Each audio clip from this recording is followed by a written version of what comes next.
ಆಶಾಗಳು ಹಾಕ್ತೀವಿ ನಾವು, ಉಳಿದ ಆಶಾಗಳು ಫಿಕ್ಸ್ ಮಾಡ್ತೀವಿ ಅಂತೇಳಿ. ಯಾಕೆ ಈಗಾಗಲೇ ಡಿ ಗ್ರೂಪ್ ನೌಕರರಂತ ತಗೊಂಡಾಗ ಈಗ ಅವ್ರನ್ನ ತೆಗೆದು 8,000 ಆಶಾಗಳು ತುಂಬಿದ್ರ ಅವ್ರನ್ನ ತೆಗೆದಂಗ ನಮ್ಮ ಆಶಾಗಳು ತೆಗಿಬಾರ್ದು ಅನ್ನೋದು ಯಾವ ಮಾತ್ರ ಇವ್ರದ 1 ವರ್ಷ ಕೆಲಸ ಮಾಡ್ಕೊಂಡು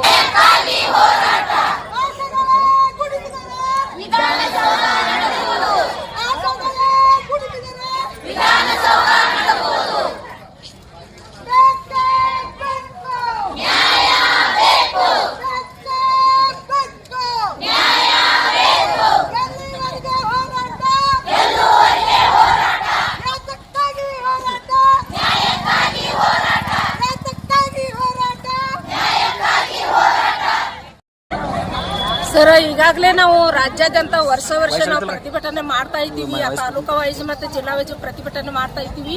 ನಮಗೆ 2025 ಜನವರಿ ಫೆಬ್ರವರಿ 7ನೇ ತಾರೀಕಿನಿಂದ ಅಹೋರಾತ್ರಿ ಹೋರಾಟವನ್ನು ಮಾಡಿದಾಗ 10,000 ಫಿಕ್ಸ್ ಕೊಡ್ತೀವಿ ಅಂತೇಳಿ ಆಶ್ವಾಸನೆಯನ್ನು ಏನು ಕೊಟ್ಟಿದ್ರು ಇನ್ನೂ ಕೂಡ ಬಿಡುಗಡೆ ಮಾಡಿಲ್ಲ. ಅದನ್ನು ಬಿಡುಗಡೆ ಮಾಡಬೇಕು. ತೆಲಂಗಾಣದೊಳಗೆ ಡಿ ಗ್ರೂಪ್ ನೌಕರರೆಂದು ಪರಿಗಣಿಸಿದ್ದಾರೆ. ಅದನ್ನು ನಮ್ಮ ಎಲ್ಲ ಆಶಾ ಕಾರ್ಯಕರ್ತರಿಗೆ ಪರಿಗಣಿಸಬೇಕು. ನಮ್ಮ ಬೇಡಿಕೆಗಳನ್ನು ಈಡೇರಬೇಕು ಮತ್ತು ನಿವೃತ್ತಿ ಹೊಂದಿದ ಆಶಾ ಕಾರ್ಯಕರ್ತರಿಗೆ 5 ಲಕ್ಷ ಹಿಡಿಗಂಟನ್ನು ಕೊಡಬೇಕಂತೇಳಿ ನಾವು ಬೇಡಿಕೆಯನ್ನು ಇಟ್ಟಿದ್ದೀವಿ. ನಮ್ಮನ್ನು ಪದೇ ಪದೇ ಬೀದಿಗೆ ಇಳಿಸದೆ ನೋಡ್ಕೋಬೇಕಂತೇಳಿ ಸರ್ಕಾರಕ್ಕೆ ನಾವು ಸವಾಲನ್ನು ಹಾಕಿದ್ದೀವಿ.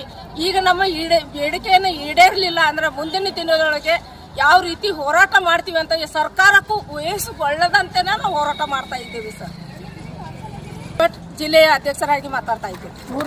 ಈಗ 3 ತಿಂಗಳಿಂದ ಪೇಮೆಂಟ್ ಆಗ್ತಾ ಇರಲಿಲ್ಲ. 3 ತಿಂಗಳು ಅಕ್ಟೋಬರ್ನಲ್ಲಿ THS ಅವ್ರು ಆಗ್ಬೋದು ಕೂಡಿ ನಮ್ಮನ್ನ ಪೇಮೆಂಟ್ ಮಾಡಿದ್ರು. ಆದರೂ ಕಡಿಮೆ ರೀತಿಯಲ್ಲಿ ಪೇಮೆಂಟ್ ಬಂದಿದೆ, ಆದಷ್ಟು ಪೇಮೆಂಟ್ ಬಂದಿಲ್ಲ. ಇನ್ನು ಮತ್ತು ನವೆಂಬರ್ ಇಂದ ಪೇಮೆಂಟ್ ನಿಂತಿದೆ. ನವೆಂಬರ್ದಿಂದ ಪೇಮೆಂಟ್ ನಿಂತರು ಡಿಸೆಂಬರ್ ಒಳಗೆ ಹಾಕಿದ್ದಾರೆ. ಡಿಸೆಂಬರ್ ಹಾಕಿದೀವಿ ಅಂತ ಹೇಳಿದ್ರು.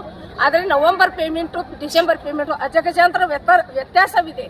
ಅದನ್ನು ಕೂಡ ನಮ್ಮ DHO ಆಫೀಸ್ನಲ್ಲಿ ಡಿಸ್ಟಿಕ್ನಲ್ಲಿ ಕುಂದುಕೊರತೆ ಸಭೆಯನ್ನು ಮಾಡಿಕೊಂಡು ಅದನ್ನು ಕ್ಲಿಯರ್ ಮಾಡಿಕೊಟ್ರೆ ಒಳ್ಳೇದಾಗುತ್ತೆ.